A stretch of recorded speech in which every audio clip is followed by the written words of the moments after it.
A gente começou primeiro pela Bahia, né? Eu acho, inclusive, que eu peguei uma virose, alguma coisa lá na Bahia, né? Eu mencionei ao pessoal que me assiste nas redes sociais que tive um problema danado, uma febre altíssima, quando eu cheguei em Santiago do Chile.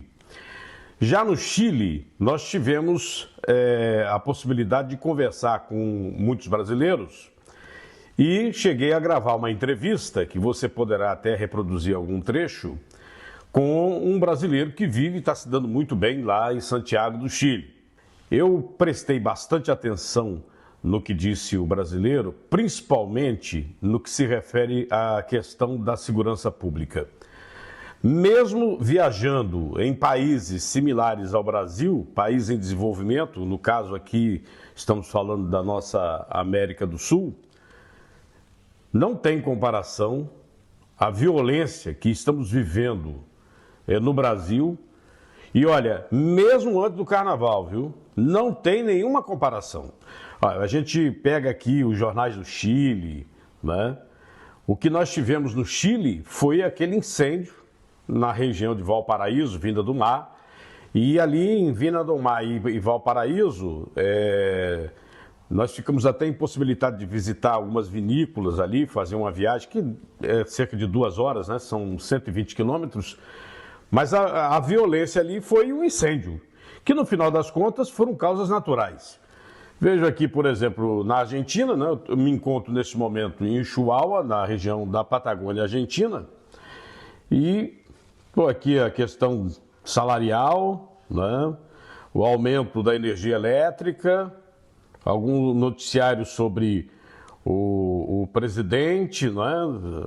As dificuldades que ele está enfrentando e por aí vai. Teve só assim, na questão de violência, vamos dizer, não é nem violência, foi um acidente de trânsito. Uma família saiu para a contramão no carro e deu de frente com um caminhão. Estão investigando, a família faleceu, né? Agora, quando a gente vai pelos jornais aqui do Brasil, aí é uma coisa de maluco, pô.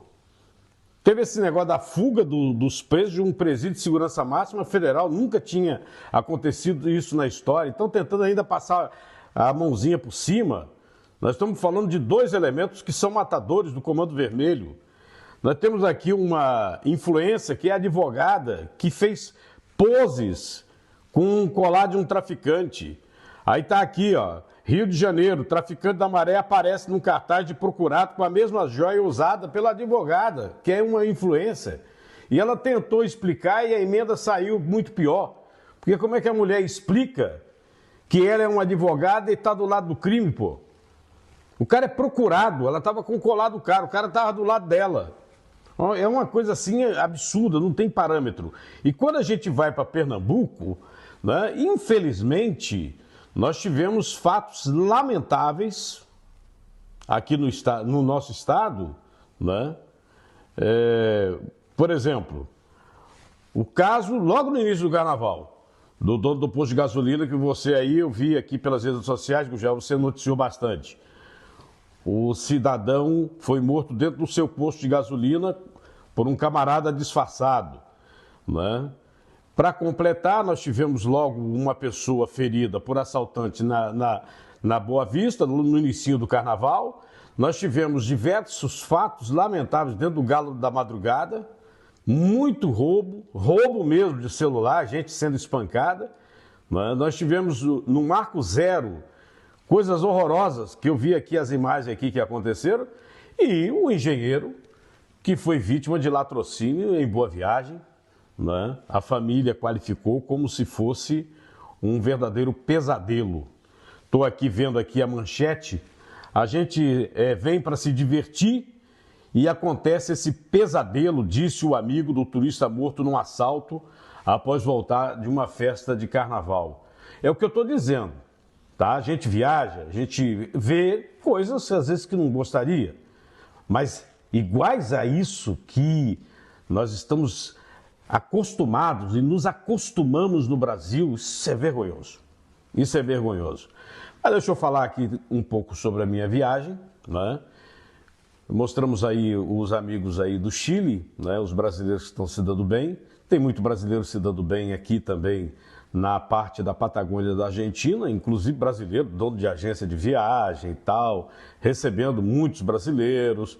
Eu comentei também nas minhas redes sociais sobre a questão da inflação, a responsabilidade fiscal, mostrando que no ano passado, infelizmente, o Brasil teve um rombo em suas contas públicas de 230 bilhões. E que isso é muito ruim, porque a questão da inflação na Argentina é nítida. Você tem aqui qualquer lojinha, contador de dinheiro, aquela máquina que conta dinheiro. Porque é um monte de nota que está valendo muito pouco. Eu também tive a oportunidade de mostrar essa situação nas redes sociais.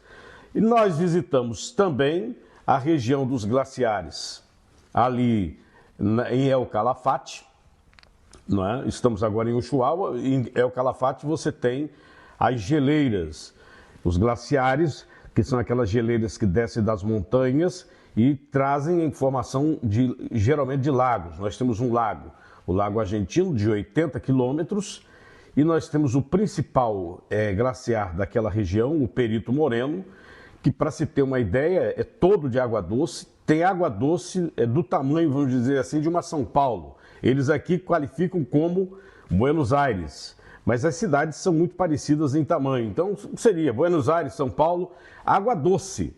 Isso só esse glaciar, né? E nós temos 80 quilômetros de lago, todo ele água doce. E um detalhe, qual é a cidade do Brasil que você pode tomar água direto na torneira? Do Brasil, né? Onde nenhum órgão público lhe aconselha, não, tem que ferver, tem que filtrar, é melhor tomar água mineral. Você não tem. Nenhuma cidade brasileira, infelizmente, nem nas instâncias minerais, isso acontece. Nem você vai, por exemplo, fala um tanto de preservação da Amazônia, você vai para Manaus, você não bebe água de torneira, tá louco. Ou mesmo em cidades menores do estado do Amazonas, porque não tem saneamento público. Aqui, por exemplo, tanto na Patagônia chilena quanto na Patagônia argentina, a gente toma água direto da torneira. E é água vinda do gelo que desce para os lagos e que eles fazem a coleta, fazem o teste e enviam para os seus consumidores. Mas é uma questão também de educação, de preservação do nosso meio ambiente. Quando eu vi uma cena em Salvador, viu, Gurgel, de uns ladrões atacando uma moça e para tomar o celular acertaram um soco nela, tá? Rapazes jovens são vistos, claramente são jovens. E a gente está vendo aí a investigação toda também desse engenheiro que foi morto em Boa Viagem. Esses fatos lamentáveis. Eu só me lembro de uma coisa, que o Brasil não cobra também dos seus cidadãos a educação. Você tem um índice alarmante de falta de educação, que eu venho falando várias vezes, índice que, inclusive, do IBGE, que não muda faz mais de 15 anos, que é a população neném. Você tem de 15 a 29 anos cidadãos que não trabalham e não estudam, não trabalham e não estudam. E é esse povo aí que, infelizmente, é chamado para violência. Vamos continuar aqui a nossa viagem. Nós estamos em Ushuaia. Vou deixar vocês aí também com a imagem dos lobos marinhos e dos pelicanos. Parece até pinguim, né? Mas são pelicanos aí nessa ilha que nós fizemos um passeio de barco. E em breve estaremos também entrando para o continente antártico. Aí já é um navio. Nós já vamos de navio. Talvez alguns dias percamos até o contato, porque no continente ártico não tem celular.